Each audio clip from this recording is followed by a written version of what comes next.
اليوم ولادة بنت الإمام علي ولا حروح الزيارة. ولا حروح يا إمام. أما ايه أما أشي سلام الله على حسين. بس أنا ما أخذ الناس اللي ما يعرفون يتوضون. بيك عبيب أوف عن شلون تتوضين؟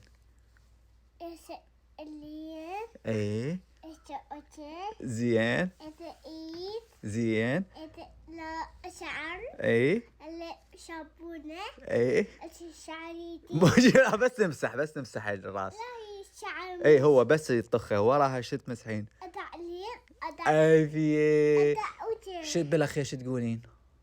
الرحيم تدوس سلام ووراها على أيبار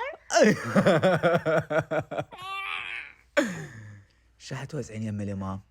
وتعطيت يوم بدوى. شو تقولي له يا زاير؟ ساري اخذ مرادك حبيبي.